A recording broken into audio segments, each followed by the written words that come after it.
Everyone and interview series की हमने शुरुआत करी है जिसका नाम है आत्मनिर्भर। आत्मनिर्भर सीरीज में हम आपको ऐसे लोगों से मिलवाते हैं, ऐसी हस्तियों से मिलवाते हैं जो खुद के दम पर अपनी पहचान जिन लोगों ने बनाई है। आज की हमारी गेस्ट लखनऊ की एक होम बेकर हैं। ये द स्वीट स्पॉट नाम की बेकरी चलाती हैं और जितने भी केक्स आप देख रहे हैं स्क्रीन पर, ये सब इन्होंने बेक किए हैं। इनका नाम है पारुल गौर। पारुल को ये सफ़र शुरू किए 1 साल हो चुका है और इस 1 साल में 300 से ज़्यादा केक सप्लाई कर चुकी हैं। करियर ऑप्शन की बात आई तो पारुल ने सोचा कि इन्हें आत्मनिर्भर बनना है, नौकरी नहीं करनी। हिमांशी जी, बहुत बहुत स्वागत है आपका। Hello, thank you. Himanshi ji, सबसे पहला सवाल यही है, मैं आपको पारुल बुलाऊं कि हिमांशी बुलाऊं? पारुल बुलाइए, वो शॉर्ट है और इजी नाम है। हिमांशी तो कई लोगों को पता भी नहीं है।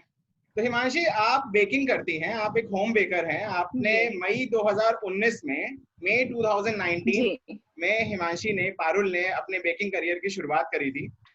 एंड तब से लेके आज तक अगर आज की डेट देखी जाए तो ये 300 से ज्यादा केक्स बेक करके डिलीवर कर चुकी हैं और 1500 से ज्यादा लोगों ने इनके केक खाए हैं, उनको एंजॉय किया है, उनको अप्रिशिएट किया है। तो इस सफर के बारे में जानेंगे और जानेंगे कि कैसे बनी हिमांशी आत्मनिर्भर। Himanshi, over to you. आपसे जानना चाहेंगे कैसे हुई आपके इस सफर की शुरुआत। नॉर्मली लोग ग्रेजुएशन करते हैं, ग्रेजुएशन के बाद नौकरी पकड़ लेते हैं या पोस्ट ग्रेजुएशन की तरफ जाते हैं, तो आपका जो इंक्लिनेशन है ये बेकिंग की तरफ कैसे आया? See, the thing is, I was not bad at studies. I was bright, okay, and but the thing was that I was not really inclined towards it कि हमें पढ़ाई करनी है या ये। तो हमने ग्रेजुएशन किया और साथ में सीए की भी हमने तैयारी की। I passed the first attempt in like पहला तो मेरा हो गया था पहली बार में, first attempt CPT, and IPC में I failed 2 times. So I thought that हमसे नहीं हो पाएगा अब। तो then I started working online as a freelancer. उसमें भी like there was good money, I'll be honest, and काफी ज्यादा काम रहता था, but I was never satisfied. Like कोई एक्साइटमेंट नहीं था, वही सेम तरह के प्रोजेक्ट, सेम वही स्प्रेडशीट पे काम करना, वही चीजें। सो आई अब थोड़ी बहुत हम बेकिंग एक्चुअली घर पे करते थे, ऑल्सो बट स्मॉल ओवन। तो थोड़ी बहुत हम बेकिंग करते थे, यूट्यूब से देख के कर लिया, रेसिपी कोई देख ली, but I was never satisfied with the results. So after all this काफी मोनोटोनस लाइफ हो गई थी कि रोज वही काम लैपटॉप पे दिन भर, and it used to affect me. Like मेरे आंखों पे काफी जोर पड़ता था, and my head used to pain. So I said I can not do this all my life because it wasn't interesting at all. तो हमने सोचा कि let's do something else. So one of my friends suggested me that why don't you try baking because you know how to bake, okay, and you're interested in that. So मैंने सोचा कुछ courses देखते हैं. तो I came across Sandy's Bake Studio at that time, and I thought okay let's first मेरा actually ऐसा कोई intention नहीं था कि हम इस पे काम करेंगे या हम इसका एक I'll make a work out of it, and ऐसा कोई intention नहीं था. But then what happened, like I did the course and then I thought that these days like bakery तो है ही, बेकरीज तो हैं ही, बट अगर लोगों को घर से फ्रेश केक्स मिले then it will be a great thing. Honestly हमें नहीं पता था कि होम बेकर्स होते भी हैं, मतलब पहले हमें नहीं पता था. आफ्टर आई स्टार्टेड लर्निंग तब हमें पता चला कि होम बेकर्स भी होते हैं. So I started working. Then धीरे धीरे when I was it took me like I did the course in March, then in March April it took me 2 months to like बिल्कुल हमें अच्छा लगा कि ये चीज अब अच्छी है and I can sell this to others, like people will pay me to buy it. Then I started working like this only, so that's how it all started. okay. So 2 महीने का आपको एक सफर तय करना पड़ा जिसमें आपने आत्मनिर्भरता की सीढ़ियों को चढ़ा. उसके बाद आपको लगा कि अब ये समय आ गया है कि अब लोग मेरे से केक खरीद सकते हैं और अब मुझे ये बिजनेस शुरू कर देना चाहिए. अगर बात करें, गुरु का एक बहुत बड़ा महत्व होता है एक छात्र के जीवन में, एक इंसान के जीवन में. तो संध्या मैम ने किस तरह आपके जीवन में इस रोल को निभाया है? संध्या मैम से तो हमने स्टार्ट ही किया था. Like I took the basic course with her and actually she is very helpful. ऐसा नहीं है कि कोर्स खत्म हो गया तो उनकी रिस्पॉन्सिबिलिटी खत्म हो गई. Once a student always a student of hers. So एक कभी भी कोई प्रॉब्लम हो, any time I can call her and ask her. कोई भी प्रॉब्लम, आज भी अगर कुछ चीजें हैं, like it's been only an year, year, 1 साल ही हुआ जी, है। जी, और अभी भी अगर हमें कुछ चीजें, हर चीज तो हमें अभी भी नहीं पता है, तो बिल्कुल। अभी भी अगर हमें कुछ पूछना होता है तो she is always there to answer me. So she has played a huge role, and she has also motivated me, by saying good things about my work. So yeah, she has been a very good supporter and motivator for me. 300 cake bake किए ma'am आपने बताया, तो पारुल जी ये बताइए ये 300 जी. Baking का जो सफर रहा है आपका, ये जो आपने 300 केक बना दिए, 300 केक भेज दिए, कुछ खट्टी मीठी यादें भी जुड़ी होंगी हर एक केक से। मुझे लगता है हर एक केक के साथ कोई ना कोई स्टोरी जुड़ी रहती है। तो हम चाहेंगे कुछ ऐसी स्टोरीज आप बताएं जो Yeah. कि आपके लिए पर्सनली बहुत टचिंग थी। एक दो स्टोरी हम चाहेंगे आप जरूर बताएं जो आपके लिए बहुत टचिंग थी कि हाँ मैंने इसके लिए केक बेक किया और मुझे काफी अच्छा लगा ये चीज करके। Okay. See, one was a very beautiful memory. Like there was this lady. She is a mother, and she needed cake for her two daughters. दोनों actually there was a birthday cake भी था, एक daughter का एक birthday cake था, and both daughters का मुंडन cake था. So she called me and we talked. Then she told me that this could be her first and last function because she has some medical condition, because of which. And then she came to my home. We talked, and like, so she actually, उनको ये था कि उनको काफी doubt था कि ये चीज ठीक निकलेगी. So I baked 2 cakes for her, and it was a party actually. And then what happened, I didn't get the reply the same day. Like she was actually very tensed about it. She used to call me again and again, and once मेरा number नहीं मिल रहा था, she got so worried. She said, yes sir, please keep your phone on and all that. So I said that I asked her not to worry, ऐसा कुछ नहीं है. So she'll get so उस दिन cake मैंने दे दिया, उसके बाद हम घर आए. So I thought I will get a call from her और एनीथिंग. तो एक दिन तक कोई मेरे पास मैसेज नहीं आया. सो आई गॉट टेस्ट कि इन्हें अच्छा लगा कि नहीं अच्छा लगा. Then she messaged me. She said, I love you, thank you. So that was a very beautiful memory where I was able to make her happy. So that was one thing. So this was a good memory, and I also have a bad one. What happened once was actually I was trying new flavors. तो okay, basically हम पहले घर पे try करते हैं जो बिल्कुल। कोई भी फ्लेवर होता है, because I have a joint family. So it's a very good thing to try on them everything. तो हम पहले घर पे ट्राई करते हैं. So I have introduce this flavour choco chip mint, and it's a very मतलब जब हमने घर पे बनाया तो काफी अच्छा बना था. So she ordered a 3 kg cake from me. It was a unicorn cake, and that was my first time I was about to make a tear cake. Okay, so I was of course tense because I've never made it before. तो फिर उन्होंने order मेरे को दिया था. What happened was I also didn't check it. Mint बहुत ज्यादा हो गई थी उसमें, चॉकलेट में बहुत ज्यादा हो गई थी. So of course if you know बहुत ज्यादा मिंट होता है तो of course no one can. It's like eating toothpaste. Yeah, so उनका मेरे पास मैसेज, और उनका केक भी when I took it, it was a unicorn cake. तो ऊपर वाला टियर टिल्ट हो गया था बिल्कुल. अच्छा, okay, So this happened. Although she herself owned a cafe, so she said that I understand things happen. She was a very nice like she's a very nice lady. Okay, So she didn't mind that much, but of course I felt bad because her party was ruined. You know, she said it meant बहुत ज़्यादा था. I wasn't expecting this. But then I sent her a cake on her birthday, complimentary cake. Then she tried it and then she found it satisfying. So I was able to redeem myself. So that's one memory. Yeah. बात करें, मैंने देखा है आप काफी सारे variants बनाती हैं केक के। आपने बोला आप नए Yeah, फ्लेवर्स yeah. ट्राई करती हैं। जितने लोग अभी हमें इसको देख रहे हैं, इस वीडियो को देख रहे हैं, आपके ऐसे कौन से फ्लेवर्स हैं केक के जो आप खुद से रिकमेंड करती हैं कि हाँ ये हमारा बेस्ट है और हमें आपको ये ट्राई करना चाहिए? The one flavor that I always recommend is chocolate orange. Okay. Because that flavor actually क्या होता है कि customers mostly general flavors की तरफ जाते हैं, like pineapple, chocolate, black forest, है ना, mixed fruit हो गया. But nobody like people are very less willing to try the other flavors. Like I have many other flavors like chocolate orange है, Neapolitan है, it has layers of vanilla, strawberry and chocolate. And choco chip mint, like I told you, mocha है. mocha तो still people लोग try कर लेते हैं. So chocolate orange कोई मतलब लोग अपने आप से नहीं करते हैं try, but when they ask me that what flavor would you recommend, तो मैं उनको chocolate orange ही recommend करती हूँ, क्योंकि और जितनी बार भी I have recommended them this flavour, they have loved it and they have ordered it again. So chocolate orange is one flavour which is my favourite also. Parul, कई ऐसे लोग हैं जो कि बेकर बनना चाहते हैं, कई ऐसी लेडीज हैं, कई ऐसे लड़के भी हैं जो कि बेकर बनना चाहते हैं, और आपकी 1 साल की जर्नी रही है, आपने बहुत सारे अप्स एंड डाउन्स भी देखे होंगे, तो आप क्या एडवाइस देना चाहेंगी, क्या टिप्स देना चाहेंगी कि अगर कोई अपनी जर्नी स्टार्ट कर रहा है तो किस तरह से वो स्टार्ट करे, और क्या आपने जो अपना लाइफ लर्निंग्स ली हैं इस 1 साल में, और आपने जो अपना ब्रांड स्टैब्लिश किया है, क्या आप कुछ टिप्स शेयर करना चाहेंगी या आप अपने सीक्रेट्स अपने अंदर दबा के रखेंगी? Honestly, see, it's all about the person. You have to be really patient with the cake. क्योंकि क्रीम होती है, क्रीम को आप बांध नहीं सकते हो कि ऐसे कर दिया तो वो ऐसे हो जाएगी. You have to be really patient while making a cake. और मेरा फर्स्ट केक अगर आप देखें और मेरे आपके केक में देखें तो काफी डिफरेंस है.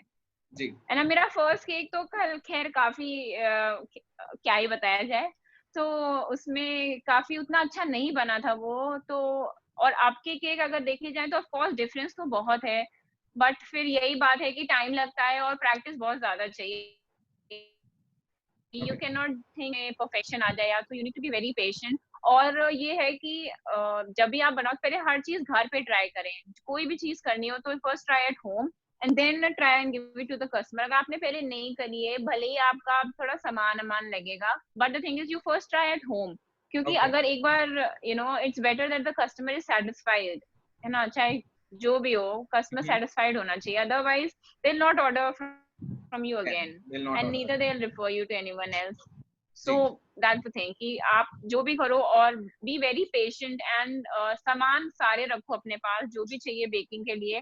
डोंट बी लाइक कि अरे ये ना खरीदे तो काम चल जाएगा, ये ना खरीदे. ट्राई कि आप ऐसा ट्राई करो कि आप सारा सामान ले लो, बिकॉज थिंग्स जो होती है ना, baking is a very technical thing. तो अगर कुछ चीजें नहीं होंगी ना तो फिर आपको प्रॉब्लम होगी बनाने में. तो it's better to have the right products and to have a lot of patience and to be a and to be a bit creative also.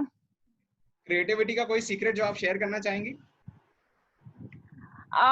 Honestly, ऐसा कोई सीक्रेट नहीं है. I just try to ये है कि I try to learn while I'm doing everything. हर चीज होती है, काफी चीज होती है जो अभी तक हमने नहीं बनाई और हम पहली बार करेंगे. तो it's all about the learning process. ठीक है, आजकल तो वैसे भी यूट्यूब पे इतनी सारे कंटेंट है ना कि ब्रेकिंग से रिलेटेड भी, कि आप ऐसे ये बना सकते हो. आपको समझ आए आप उससे देख लो, आप खुद बना सकते हैं तो खुद बनाए, क्योंकि जरूरी नहीं है जो आप देख रहे हो वो ज्यादा इजी हो. आप अपने आप से भी वो चीज निकाल सकते हो, कोई भी चीज हो. सो जैसा भी कस्टमर को चाहिए होता है ना डिजाइन, हम उनको वैसा दे देते हैं. लाइक अभी recently what happened, there was this lady, she came from somewhere, I think she was from US actually. She came here to celebrate her daughter's birthday. Okay. तो what happened, she wanted a cake. उनको कोई ऐसी design नहीं चाहिए थी जो पहले से देखी हुई हो या हमने की हुई हो. उनको ऐसी डिजाइन चाहिए थी which depicted her daughter's toys या जो भी memories रही and all that. So I made a separate design for that, and she didn't have time at all actually to talk to me, so we didn't communicate that much. So उन्होंने जो भी थोड़ा बहुत हमको दिया था तो उसी के हिसाब से हमने एक डिजाइन बनाई and she loved it a lot. Parul ने बताया कि पेशेंस एक बहुत बड़ी चीज है एंड ट्रायल एंड एरर ही एक ऐसा तरीका है जिससे आप केक बनाना सीख सकते हैं, इसमें मास्टरी कर सकते हैं और सारी चीजें कर सकते हैं. पारुल, कई बार लोगों को ऐसा भी लगता है कि सारी चीजें हमें आ जानी चाहिए. एक बार जब हम एक परफेक्शन लेवल अटेन कर लें उसके बाद ही ट्राई करना चालू करें. How important do you feel starting is? क्योंकि कई बार क्या होता है, लोग सोचते हैं पहले हम पूरा सीख लें. फॉर एग्जाम्पल मैं आपको एक इंस्टेंस बताता हूँ. मेरी एक मित्र है, वो ये सोचती हैं कि नहीं मैं पहले सब कुछ सीख लूंगी उसके बाद मैं ट्राई करूंगी. क्या ये समझदारी का काम है कि हम जब कुछ सारा नॉलेज एक्वायर कर लें तभी हम स्टार्ट करें, या फिर हम स्टार्ट करें और नॉलेज एक्वायर करते चलें? आपको क्या लगता है कौन सा रास्ता ज्यादा सही रहता है? See, in baking it's always a learning process, क्योंकि इतनी सारी चीजें होती है ना, you cannot learn everything at once. या at once भी आपको साथ साथ में उसको करना पड़ेगा, उसको प्रैक्टिस करना पड़ेगा, otherwise it will just mix up in your mind और कुछ भी ठीक से नहीं हो पाएगा. Because it's always a learning process, क्योंकि हर चीज क्लासरूम में बैठ के सीखी नहीं जा सकती है, राइट? तो आप कोई भी नई चीज बना रहे हैं, like I made a KitKat cake first time yesterday. सो अब मेरा वो फर्स्ट टाइम था, मैं 1 साल हो गया हमने आज तक किटकैट केक नहीं बनाया. आई वाज थिंकिंग ये अजीब ही बात है कि हमने आज तक नहीं बनाया. Because KitKat cake is very common actually, you know, काफी लोग पसंद करते हैं उसको. So it's always a learning process. और कभी ये नहीं है कि ये सीख लिया, ये भी सीख लें, ये भी सीख लें, ये भी सीख लें, ऐसे नहीं हो पाता. You have to practice and you need to, you know, brush your skills every day. तभी वो नीटनेस और वो काम, वो उस काम में ना, तभी वो अच्छा लगेगा. क्योंकि आप भी, मेरा भी काम देखो पहले का और बाद का, तो there is a huge difference. चाहे वो फॉन्डेंट का ही काम क्यों ना हो, there is a huge difference. तो वो टाइम के साथ ही आता है, वो प्रैक्टिस के साथ ही आता है. आप कोई भी चीज, वो चीज क्लासरूम में बैठ के नहीं सीख सकते हो. you'll have to practice at home and you'll have to do it all by yourself. Okay, so practice की बहुत ज्यादा जरूरत रहती है, और अगर आपको सीखना है तो आप सीखना एक रेगुलर प्रोसेस है जिसको आपको डेली बेसिस पे करना पड़ेगा. जब आप डेली बेसिस पे उस चीज को करते हो तो आप उसे और अच्छे से सीख पाओगे. पारुल, एक व्यक्ति जो कि इस फील्ड में आगे जाना चाह रहा है, बेकिंग की फील्ड में आगे जाना चाह रहा है, उसे आप एक शॉर्ट में क्या एडवाइस देना चाहेंगी? किस तरह से स्टार्ट करे, वो कैसे इस चीज को आगे ले जाए? क्योंकि कंपटीशन इतना है, आप भी जानती होंगी, कंपटीशन बहुत ज्यादा है. तो इस कंपटीशन को किस तरह से बीट किया जा सकता है? See, your work should stand out. First of all, learn. पहले आप सीखो और अपना घर पे ट्रायल एंड एरर, जो भी चीजें आपको करनी है आप करो. पहले आप जब आप अपना केक खाओ, आपको ये लगना चाहिए कि ये अगला हम क्या पैसे देंगे इसको खाने के, ये लगना चाहिए आपको. अगर आप नहीं दोगे तो और भी क्यों देगा पैसे, है ना? So the thing is that first आपको सेटिस्फैक्शन होना चाहिए कि हाँ, ये इसका फ्लेवर बेस्ट है, ये बहुत अच्छा लग रहा है, इसको हमें मेन्यू में डालना चाहिए. सो फर्स्ट अपने आप पे ट्राई करो, अपने घर वालों पे ट्राई करो. ओके, और ये करने के बाद ही, और main thing is marketing. Marketing बहुत जरूरी है. जैसे आजकल सोशल मीडिया पे काफी लोग एक्टिव रहते हैं. वी ऑल नो दैट आजकल ऑलमोस्ट सब लोग ही सोशल मीडिया पे एक्टिव रहते हैं. तो काफी सारे ग्रुप्स हैं, ठीक है, काफी सारे पेजेस हैं जहाँ पे आप अपना भी पेज रखो उसमें, ठीक है. तो उसमें क्या होता है कि लोग आपका जब काम देखते हैं तो आपको ऑर्डर मिलेंगे ही मिलेंगे. आई विल बी ऑनेस्ट, मेरा यही है कि हम, मेरा जो भी है, हम एडवर्टीजमेंट करते हैं, क्या कहते हैं, फेसबुक पे पेजेस, जो ग्रुप्स हैं उस पर एडवर्टीजमेंट करते हैं. मेरा खुद का पेज है, मेरे पास ऑर्डर्स वहां से आते हैं. Plus the second thing is referrals से आएंगे. क्योंकि क्या कहते हैं, किसी ने आपका केक खाया, सपोज एक पार्टी है, वहां पे आपने 2 kg का केक सप्लाई किया, तो वहां पे काफी लोग गेस्ट होंगे. तो वो लोग जब केक खाएंगे और उनको पसंद आएगा तो they will order from you, because this has happened to me. Referrals are very important. कोई भी है और जिसको भी आप सामान दो, आपका भले ही 10 रुपए का सामान ज्यादा लग जाए, but the customer should be satisfied. आप ये मत देखो कि मेरे इसमें ये ज्यादा लग रहा है, वो ज्यादा लग रहा है. बिकॉज अगर आप एक बार दोगे किसी को और उसको अच्छा नहीं लगेगा तो वो आपसे दोबारा नहीं लेगा. Okay. So that's one thing, that maintain your quality. Quality maintaining is very important, and the advertisement and marketing stuff is very important. Okay. So Parul ने अपने सीक्रेट शेयर कर दिए हैं हमारे इस टॉक शो में, जहां उन्होंने बताया कि क्वालिटी बहुत इंपॉर्टेंट है, कस्टमर सेटिस्फैक्शन बहुत इंपॉर्टेंट है, उसके साथ साथ सेल्स और मार्केटिंग भी बहुत इंपॉर्टेंट है. And also one thing is understanding your customer needs, कि उसे चाहिए क्या एक्चुअली. बिकॉज समटाइम्स क्या होता है कि हम समझ नहीं पाते हैं और कस्टमर को बाद में अच्छा नहीं लगता है, या फिर उसे इनिशियली नहीं अच्छा लगता है कि इन्हें समझ ही में नहीं आ रहा है हमें क्या चाहिए. सो कस्टमर भी आपसे बात करना बंद कर देता है. That person will try to find someone else. So understand कि उसे क्या चाहिए. That is also very important. Okay, तो कस्टमर सेटिस्फैक्शन के साथ साथ सबसे पहला जो प्राइमरी स्टेप है वो है अंडरस्टैंडिंग कस्टमर्स नीड. अगर आप कस्टमर की नीड को समझ जाते हैं कि वो एग्जैक्टली क्या चाह रहा है, तभी आप उसे अपनी क्वालिटी से, अपनी सर्विस से सेटिस्फाई कर पाएंगे. पारुल ने एक बहुत अच्छी बात यहाँ पे कही है, भले ही आपका थोड़ा कॉस्ट ज्यादा लग जाए, भले ही आपके इनपुट ज्यादा लग जाए, बट कस्टमर का सेटिस्फैक्शन बहुत जरूरी है. अगर एक बार कस्टमर आपसे सेटिस्फाइड हो गया तो वो आपको बहुत सारे रेफरल्स देगा. और जितने लोग बेकिंग में इंटरेस्टेड हैं, इस वीडियो को देख रहे हो, तो पारुल ने काफी सारी अच्छी टिप्स दी हैं जिसमें आप अपने इस काम को शुरू कर सकते हैं और आप भी आत्मनिर्भर बन सकते हैं. रही बात मार्केटिंग की, डिजिटल मार्केटिंग की, तो जैबनिया एक ऐसा प्लेटफॉर्म है जो आपको ये सारे एडवाइस देता है. एडवाइस और कंसल्टेंसी हमेशा हमारी फ्री रहती है, तो कभी भी आप चाहें तो आप हमसे फोन करके पूछ सकते हैं कि किस तरह आपको एडवाइस चाहिए, क्या आप कर सकते हैं, किस तरह आप अपने बिजनेस को आगे ले जा सकते हैं. बहुत बहुत शुक्रिया पारुल आपका, आपने हमारे लिए समय निकाला. Thank you. उम्मीद है आपको ये एपिसोड पसंद आया होगा और भी लोगों को हम लेके आएंगे और आपके साथ शेयर करेंगे, ऐसे लोग जो आज मिसाल हैं अपने हार्डवर्क से इतना अच्छा काम कर रहे हैं और पूरी दुनिया उनके हार्डवर्क का लोहा मानती है। हम सलाम करते हैं ऐसे लोगों को जिन्होंने अपनी मेहनत के दम पर अपना नाम बनाया है, अपना एक मुकाम बनाया है। अगर आप भी ऐसे किसी व्यक्ति को जानते हैं तो ज़रूर बताएं हमें उनके बारे में और हम उनकी कहानी दुनिया तक पहुंचाएंगे। जय हिंद।